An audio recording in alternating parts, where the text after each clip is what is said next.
আসসালামু আলাইকুম। কেমন আছেন আপনারা? আশা করি সবাই আল্লাহর রহমতে ভালো আছেন এবং সুস্থ আছেন। নতুন একটি ঘটনা নিয়ে আবার আপনাদের সামনে হাজির হয়েছি।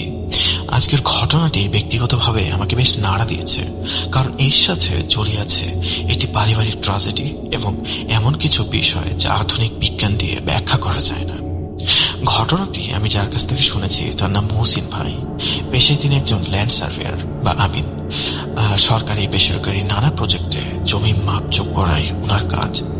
একদিন ওনার সাথে আমার দেখা হলো। তখন কথায় কথা, হাতে থাকা টিনের গ্লাসে ধোয়া ওঠা চায়ের চুমুক দিয়ে উনি হঠাৎ খুব গম্ভীর হয়ে গেলেন। তারপর এদিক ওদিক তাকিয়ে পকেট থেকে নিজের মোবাইলটা বের করলেন। গ্যালারি ঘেটে একটা ছবি দেখালেন আমাকে।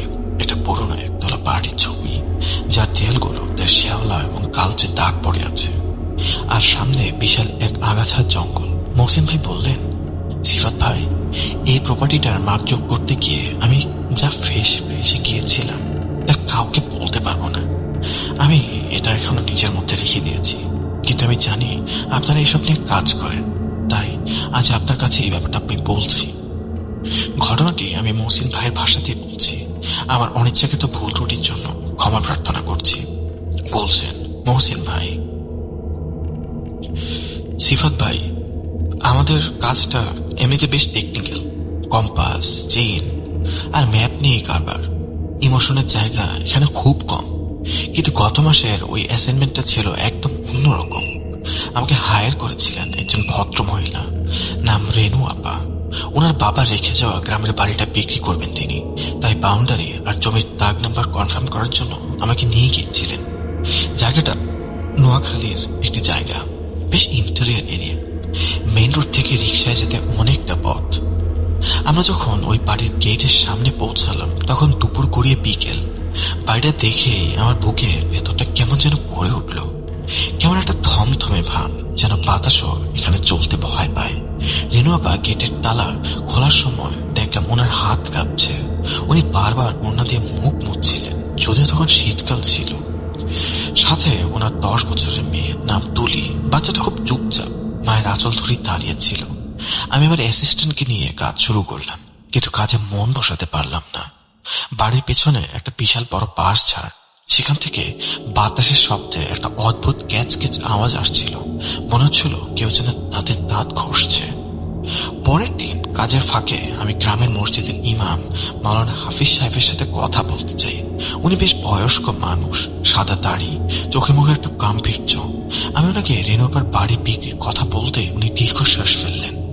বললেন, অবশেষে ফিরল, কিন্তু বাড়ি বিক্রি করলেই কি মুক্তি মিলবে? আমি অবাক হয়ে তাকালাম। আমার আগ্রহ দেখে হুজুর আমাকে একটা ঘটনা শুনলেন, যা শুনে আমার মতো শক্তপোক্ত মানুষও হাত পা ঠান্ডা হয়ে সেখানে দাঁড়িয়েছিল। এটা কোনো সাধারণ জমি জমার বিরোধ না ভাই, এক শেকড় অনেক গভীর। ঘটনাটা প্রায় 12-13 বছর আগে। রেনু আপা তখন অনেক ছোট। মা মারা গেছেন বছর 3 হলো। বাবার সাথেই থাকতেন এই বাড়িতে। রেনু আপা তখন ইন্টারে পড়তেন। খুব বিজ্ঞান মনস্ক আর স্মার্ট ছিলেন। গ্রামের কুসংস্কার বা ভূতপ্রেত এসব নিয়ে তেমন একটা বিশ্বাস করতেন না। একদিন বিকেলে উনি ওনার বান্ধবীদের সাথে ওই উত্তরপাড়ার বারঝাড়ের পাশ দিয়ে ফিরছিলেন। হঠাৎ ওনার মনে হলো বারঝাড়ের অন্ধকার থেকে কে যেন খুব পরিচিত গলায় তাকে ডাকছে। কণ্ঠটা হুবহু ওনার মৃত মায়ের মতো, রেনু, এই রেনু। রেনু আপা থমকে দাঁড়ান। উনি ডানে বামে তাকান। ওনার বান্ধবীরা জিজ্ঞেস করলো, কিরে, কি হলো, দাঁড়িয়ে বলি কেন? রেনু আপা কিছু বললেন না।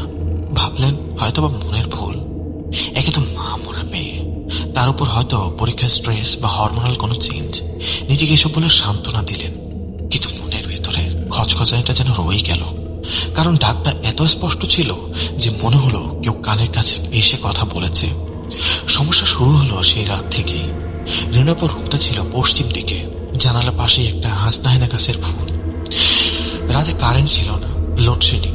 মোমবাতির আলো আধারিতে উনি টেবিলে বসে পড়ছিলেন। হঠাৎ তাকে একটা গন্ধ এলো। হাসনাহেনা ফুলের তীব্র গন্ধের সাথে মিশে আছে একটা ভটকা পচা মাংসে পচা গন্ধ। মনে হচ্ছিল আশেপাশে কোন নর্দমায় কোনো প্রাণী মরে পচে আছে। রেনু আপা উঠে গিয়ে জানালা বন্ধ করতে যাবেন, ঠিক তখনই আবার সেই ডাক। জানালা ঠিক ওপাশ থেকে গ্রিলের একদম কাছে মায়ের সেই আদর মাখা কিন্তু ভাঙা গলার ডাক, রেনু, দরজাটা খোল না মা, আমার যে কষ্ট হচ্ছে। সিফাত ভাই, আপনি চিন্তা করেন, একটা মেয়ে যে তার মাকে হারিয়েছে, তার জন্য এই সিচুয়েশনটা কতটা মেন্টাল টর্চারের। রেনুপা কিন্তু ভয় পেলেন না। উনি ভাবলেন এটা ওনার হ্যালোসিনেশন হচ্ছে। উনি নিজেকে বোঝালেন, এটা আমার সাবকনসিয়াস মাইন্ডের খেলা, আমি মাকে মিস করছি, তাই এসব শুনছি। উনি কানে বালিশ চাপা দিয়ে শুয়ে রইলেন, কিন্তু সেই ডাক আর থামল না। সারা রাত ধরে সেই একই ডাক তার কানে এসে পৌঁছল। গ্রামের প্রবীণরা বললেন, নিশির ডাকে নাকি এবার বা দুইবার সাড়া দিতে নেই, দিলে নাকি বিপদ হয়। রেনুপা প্রথম ৩-৪ রাত নিজেকে খুব শক্ত করে রাখলেন। উনি ওনার বাবাকেও কিছু জানালেন না, কারণ বাবা টেনশন করতে পারে।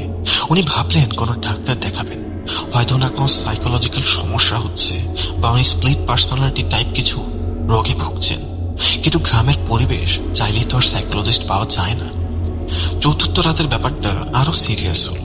এবার শুধু শব্দ নয়, রেনুপা দেখলেন জানালার বাইরে একটা ছায়া, মানুষের মতো কিন্তু উচ্চতা অস্বাভাবিক।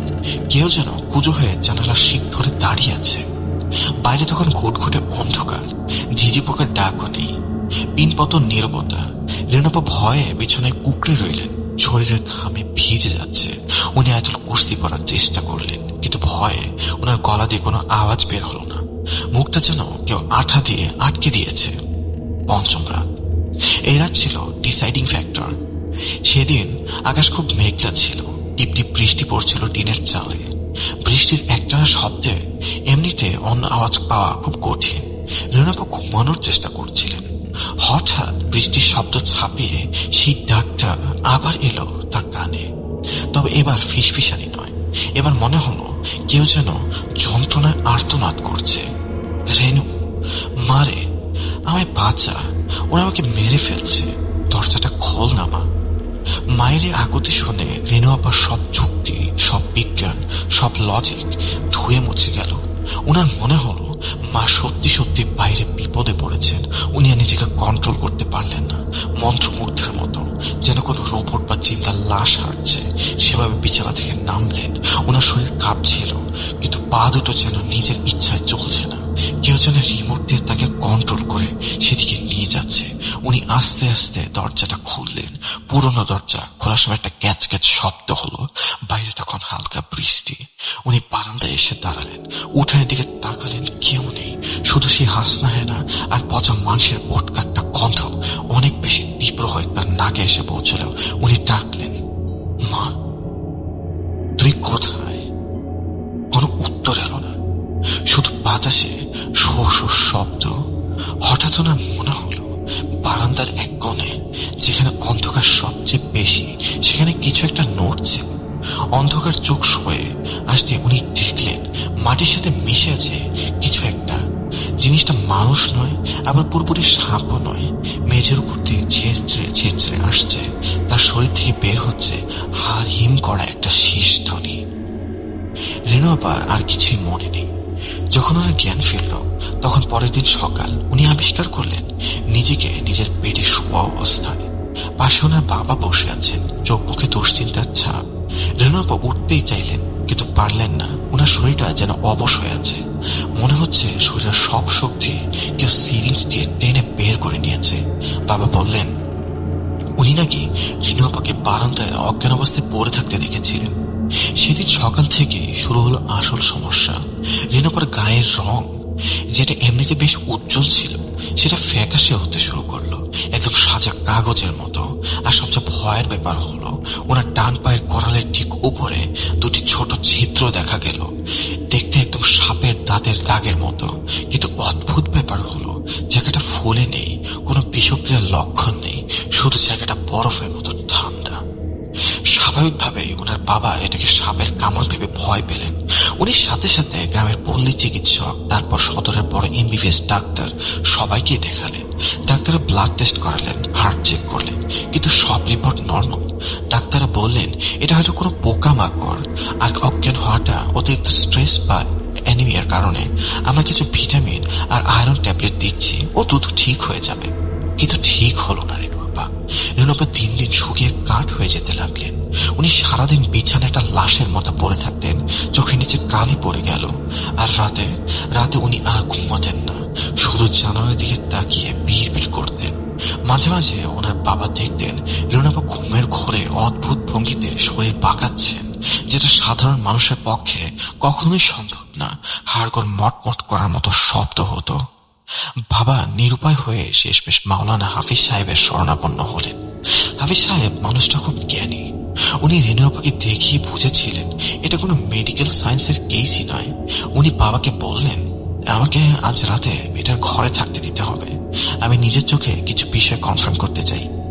মহসিন ভাই তখন চায়ের কাপটা নিচে রেখে নড়ে চড়ে বসলেন, গলার স্বর নামিয়ে বললেন, সিফাত ভাই, হুজুর সেই রাতে যা দেখেছিলেন সেটা উনি আমাকে কাঁপা কাঁপা গলায় বলেছিলেন। আমি ওনার কথাগুলোই আপনাকে শোনাচ্ছি। বলছেন মাওলানা হাফিজ, শোনো বাবা, আমি আমার জীবনে কম জিনপুরের আঁচড় দেখিনি, কিন্তু সেই রাতে রেনুমা জননীর ঘরে আমি যা ফেস করলাম তা আমার ইমানের খুঁটি পর্যন্ত অনেকটা নাড়িয়ে দিয়েছিল। এশার নামাজের পর আমি রেনুর বাবার পারমিশন নিয়ে ওদের গেস্ট রুমে, মানে রেনুর পাশের রুমে অপেক্ষা করতে রাখলাম। মাঝরাতের দিকে আমি রেনুর রুমে ঢুকলাম। মেয়েটা তখন গভীর ঘুমে, কিন্তু ওর শ্বাস প্রশ্বাস ছিল প্রচন্ড রকমের ভারী। মনে হচ্ছিল ওর বুকের উপর কেউ পাথর চাপা দিয়ে রেখেছে। আমি রুমের এক কোণে জায়নামাজ বিছিয়ে বসলাম, সাথে আমার তসবিহ আর কিছু পড়ার পানি।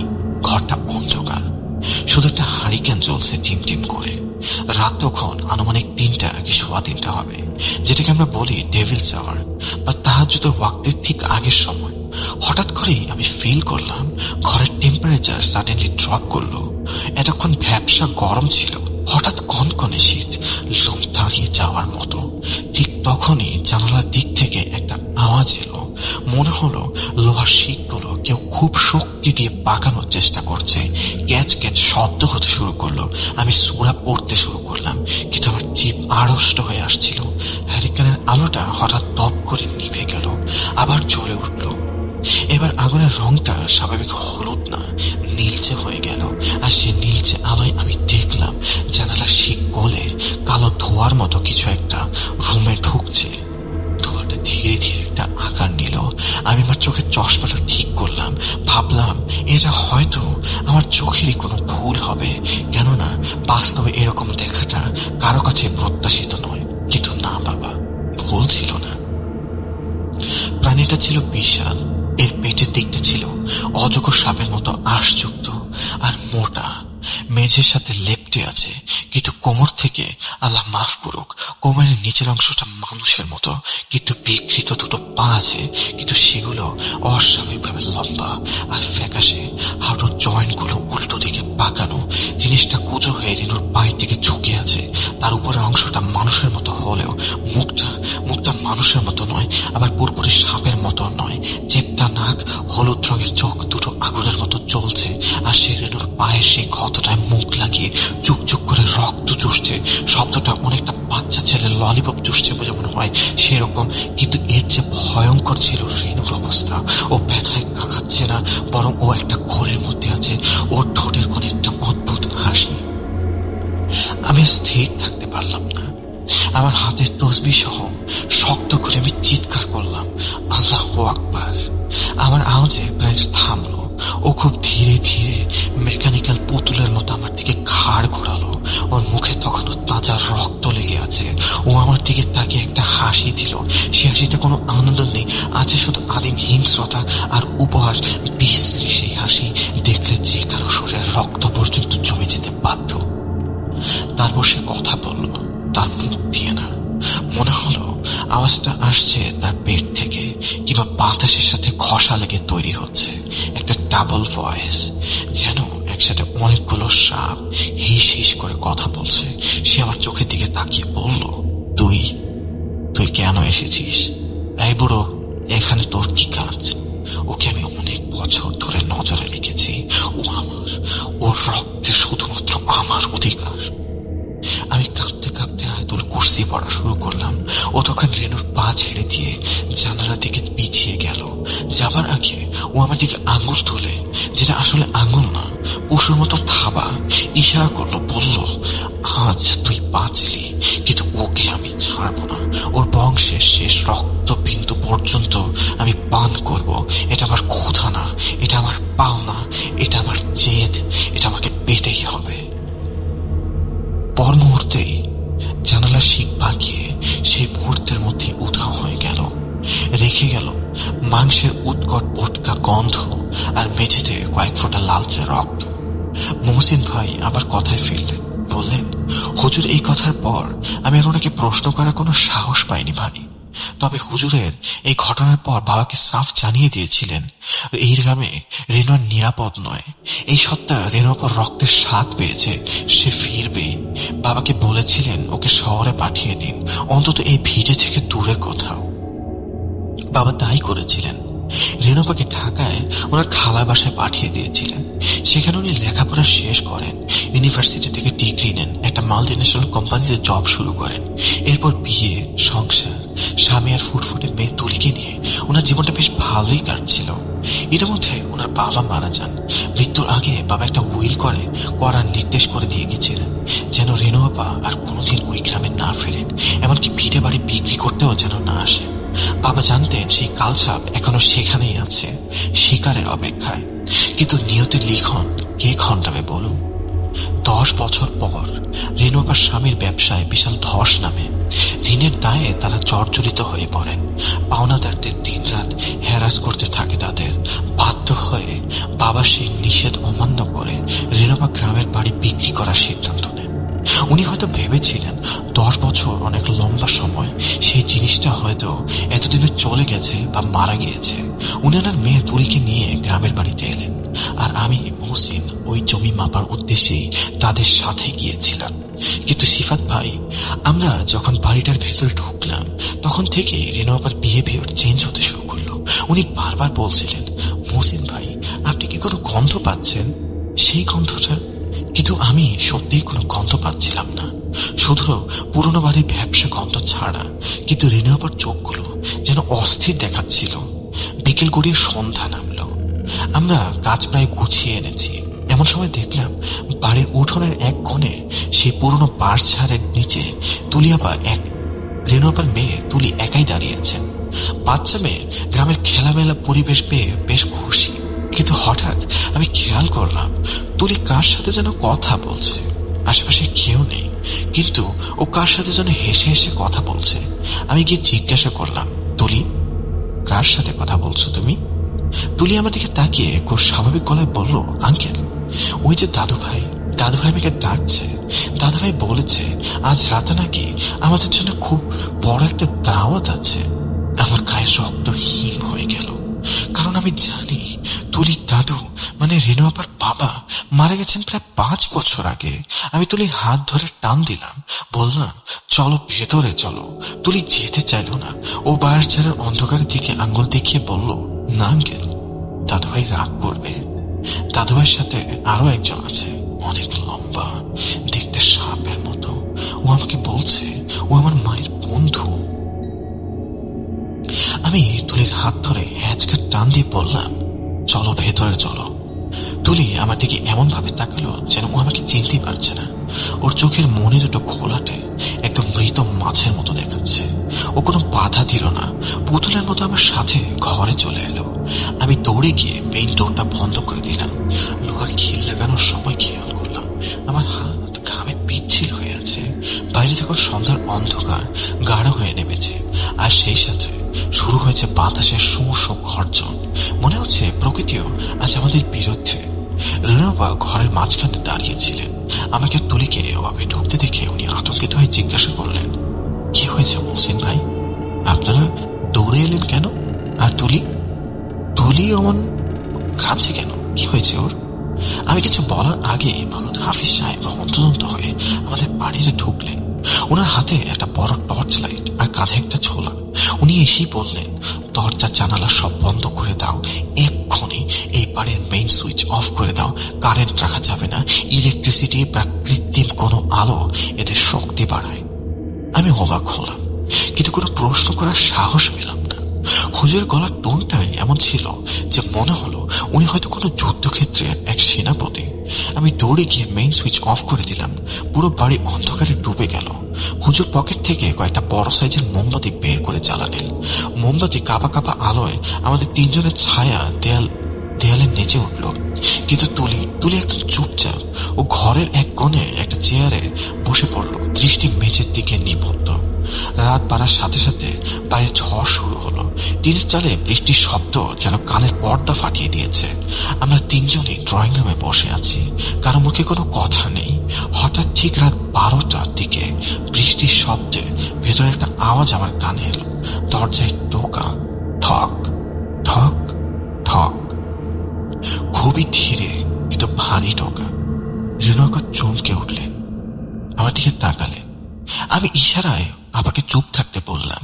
তারপর সেই ডাক এবার আর মায়ের গলায় নয়, এবার ডাকছে একজন বয়স্ক পুরুষের গলায়, রেণু আবার মৃত বাবার গলায়।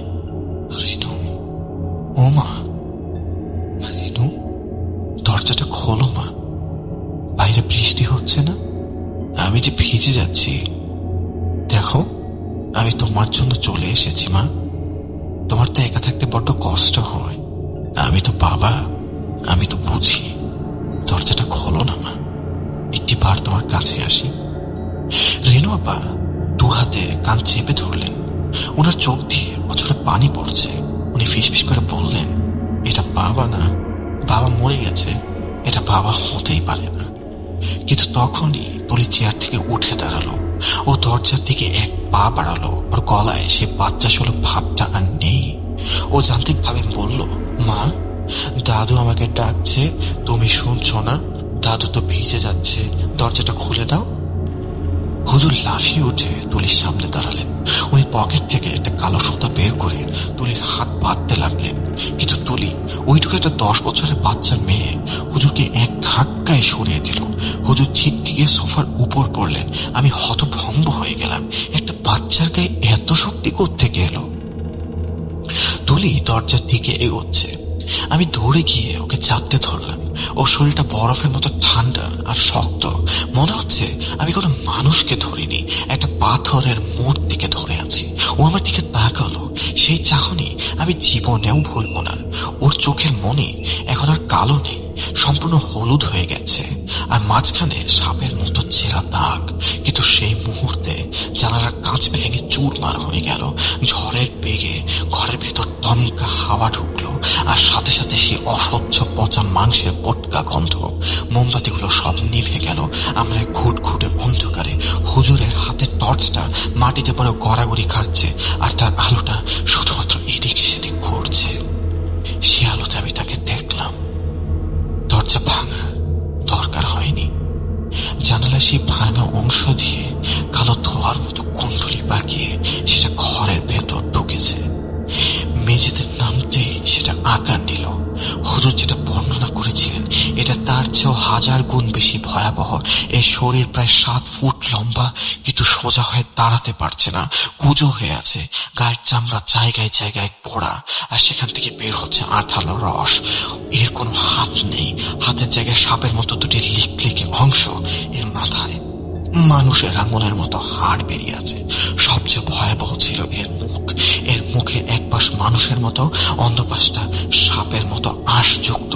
মুখ দিয়ে অনবরত ফেনা বের হচ্ছে, জিভগুলো বড় বড়, যেন সে ফনা তুলে আমাদের সামনে দাঁড়িয়ে আছে, একবারে মরণ ছবল দেবে। হুজুর সোফা থেকে দাঁড়িয়ে চিৎকার করে আজান দেওয়া শুরু করলেন, আল্লাহু আকবার, আল্লাহু আকবার। প্রাণীটা হুজুরের দিকে তাকালো। তার গলায় মানুষের ভাষা নেই, সে আছে একটা মাল্টিপল ভয়েস নিয়ে। সে অনেকগুলো মানুষের একসাথে কথা বলছে। সে হুজুরের দিকে তাকিয়ে হিস হিস করে উঠল, আল্লাহ তোকে বাঁচাতে পারবে না বুড়ো। আমি বলেছিলাম না আমার কাছে বাধা দিতে আসবি না। এই বলে প্রাণীটা লেজ দিয়ে শরীরের নিচের অংশ দিয়ে হুজুরকে একটি বাড়ি মারল। হুজুর শূন্যে ভেসে গিয়ে ঘরের অন্য প্রান্তের দেয়ালে আছড়ে পড়লেন। দেয়াল থেকে পলেস্টার খসে পড়ল। হুজুর গোঙাতে গোঙাতে মাটিতে পড়ে গেলেন, আর উঠলেন না। রক্তে ওনার সাদা পাঞ্জাবি লাল হয়ে গেল। রেণুপা চিৎকার করে উঠলেন, ওকে মেরো না প্লিজ, তোমার কি চাই? আমাকে নাও, আমার মেয়েকে ছেড়ে দাও। প্রাণীটা এবার রেণুপার দিকে ঘুরে তাকালো। সে ধীরে ধীরে রেণুপার দিকে এগিয়ে গেল। টর্চের আলোয় দেখলাম প্রাণীটা চোখ দুটো জ্বলছে। সে রেণুপার কাছে এসে থামলো। রেণুপা ভয় সিটিয়ে গেছেন, কিন্তু নড়ছেন না। প্রাণীটা তখন অদ্ভুত একটা কথা বলল, এমন একটা কথা যা শোনার জন্য আমরা কেউ প্রস্তুত ছিলাম না। এটাই ছিল গোপন সত্য, যা এত বছর ধরে আড়াল ছিল। প্রাণীটা নিচু হয়ে রেণুপার মুখের কাছে এসে ফিসফিস করে কিন্তু ভারী গলায় বলল, তোকে তোকে নিয়ে আমার কি লাভ? তুই তো উচ্ছিষ্ট। তোর রক্ত এখন বিষাক্ত হয়ে গেছে। তোর বাবা, সেই লোভী মানুষটা, সে আমাকে কথা দিয়েছিল তার ব্যবসার উন্নতির জন্য। সে আমাকে তোকে দিতে চেয়েছিল, কিন্তু তুই পালিয়েছিলি। তোর বাবা তোর কথা রাখেনি। আর ঋণের নিয়ম জানিস তো, সময় যত যায় সুদের হার তত বাড়ে। রেণুবা পাথর হয়ে গেলেন। ওনার নিজের বাবা এই শয়তানের কাছে ওনাকে বিক্রি করে দিয়েছেন। প্রাণীটা এবার তুলির দিকে তাকান। তুলি তখনও দরজার কাছে দাঁড়িয়ে ভাবলে সে। প্রাণীটা বলল, আসল পাওনা তো এখন ও, বিশুদ্ধ রক্ত, তৃতীয় প্রজন্মের তাজা প্রাণ। ও আমার সাথে যাবে। ও হবে আমার নতুন খোলস। ওর শরীরের ভেতরে আমি আবার নতুন করে জন্ম নেব। রেণুপা না বলে চিৎকার করে তুলির দিকে দৌড় দিলেন। উনি মেয়েকে বাঁচাতে চাইলেন, কিন্তু প্রাণীটা তার সাপের মতো হাত দিয়ে রেণুপাকে একটা থাপ্পড় দিয়ে দূরে ফেলে দিল। রেণুপা ছিটকে গিয়ে আলমারির উপর পড়লেন। কাঁচ ভাঙার শব্দ হলো। উনি মেঝেতে পড়ে রইলেন। শরীর দিয়ে রক্ত বের হচ্ছে। উনি জ্ঞান হারালেন না। মা তো সন্তানের বিপদ দেখে জ্ঞান হারানো পাপ মনে করেন। আমি মহসিন। আমি এক কোণে দাঁড়িয়ে কাঁপছিলাম। ভয়ে আমার শরীর ভিজে যাচ্ছে। আমি নড়তে চাইছিলাম, কিন্তু আমার পা যেন মাটির সাথে মিশে গেছে। আমার পায়ে যেন শিকড় বেরিয়েছে। আমি দেখলাম প্রাণীটা তুলির সামনে গিয়ে দাঁড়ালো। তুলি কোনো ভয় পাচ্ছে না। ও যেন হিপনোটাইজড হয়ে আছে। প্রাণীটা তুলির দিকে হাত বাড়ালো, বলল, আয় মা, আয় আমার কোলে। তোর দাদু তোরই জন্য অপেক্ষা করছে। তুলি হাত বাড়িয়ে দিল। প্রাণীটা তুলিকে জড়িয়ে ধরল। আর ঠিক তখনই তুলির মুখ দিয়ে একটা তীব্র আর্তনাদ বের হলো। এমন আর্তনাদ আমি জীবনে কখনোই শুনিনি। মনে হলো কেউ জ্যান্ত অবস্থায় ওর শরীর থেকে আত্মাটা এক হ্যাচকা টান দিয়ে বের করে নিয়েছে। প্রাণীটা তুলির ঘাড়ে কামড় বসালো। রক্ত ফিনকি দিয়ে ছিটে ছিটে রক্ত পড়ছে মেঝেতে। আমার মুখে রেণুপা মেঝেতে পড়ে আছে আর বাড়িয়ে শুধু বললেন, তুলি। কিন্তু ওনার গলা দিয়ে কোনো শব্দ বের হলো না। মাত্র কয়েক সেকেন্ডের ব্যাপার। তারপর সব শান্ত। প্রাণীটা তুলি নিথর দেহটা ছেড়ে দিল। তুলি ধপাস করে মাটিতে পড়ল। ও শরীরটা একদম সাদা, রক্ত শূন্য। প্রাণীটা তখনও সেখানে দাঁড়িয়ে। তার শরীরটা এখন আরো বড়, আরো সতেজ। সে আমাদের দিকে তাকিয়ে শেষবার মতো বিভৎস হাসিটা দিল। এই যেন এক উল্লাসের হাসি, আমাদেরকে তাচ্ছিল্য করার হাসি। তারপর বলল, আজ রক্তের ঋণ শোধ হলো, কিন্তু রেণু, তুই তো বেঁচে থাকবি। তুই দেখবি প্রতি রাতে তুই তোর মেয়ের কান্না শুনবি। এটাই তোর শাস্তি, পালিয়ে যাওয়ার শাস্তি। বলতে বলতে জানালার সে ভাঙা অংশ দিয়ে কালো ধোয়ার কুণ্ডলি হয়ে সে বেরিয়ে গেল। ঝড় তখনও চলছে, কিন্তু ঘরের ভেতরের ঝড়টা তখন আমাদের জীবনকে তছনছ করে দিয়ে গেছে। সকালবেলা গ্রামের লোকজন দরজা ভেঙে আমাদের উদ্ধার করে। হুজুর বেঁচে ছিলেন, কিন্তু ওনার শরীরের নিচের অংশ প্যারালাইজড হয়ে যায়। উনি আর কোনোদিন হাঁটতে পারবেন না। আর রেণুপা শারীরিকভাবে সুস্থ হয়ে উঠলেন, কিন্তু মানসিকভাবে উনি আর স্বাভাবিকভাবে ফিরে আসতে পারলেন না। পুলিশ পোস্টমর্টম করলো। রিপোর্ট এলো বন্যপ্রাণীর আক্রমণ বা কুকুরের কামড়ে অতিরিক্ত রক্তক্ষরণে মৃত্যু। পুলিশ কেস ক্লোজ করে দিল। তারা তো আর জানবে না সেই রাতে ওই ঘরে আসলে আমাদের সাথে কি হয়েছিল। বিজ্ঞান তো আর রক্তের ঋণ বা অভিশাপ বোঝে না, শোধও করতে পারে না। আমি এই ঘটনার পর সেখান থেকে চলে আসি ভাই। চাকরি ছেড়ে দেবো ভেবেছিলাম অনেকবার, কিন্তু ছাড়িনি। নিজের পেটটাও তো চালাতে হবে। কিন্তু আমি যখনই কোনো পুরনো বাড়িতে যাই, কোনো বাঁশঝাড়ের শব্দ শুনি, আমার মনে হয় সেই প্রাণীটা সেখান থেকে এখনো আমাকে দেখছে। আর রেণুপা, উনি এখনো ওই গ্রামেই থাকেন। বাবা সে অবসরটা ভিটেতে উনি নাকি প্রতি রাতে জানালা পাশে বসে থাকেন। কেউ কেউ বলে গভীর রাতে বাড়ি থেকে একটা বাচ্চার কান্নার আওয়াজ ভেসে আসে, আর সাথে শোনা যায় একটা মায়ের ফিসফিসানি। দরজাটা খোলো মা, আমি এসেছি। জানি না রেনোবা কাকে ডাকেন, মেয়েকে নাকি নিজের মৃত্যুকে। এই বলে মহসিন ভাই তার ঘটনাটা শেষ করেন।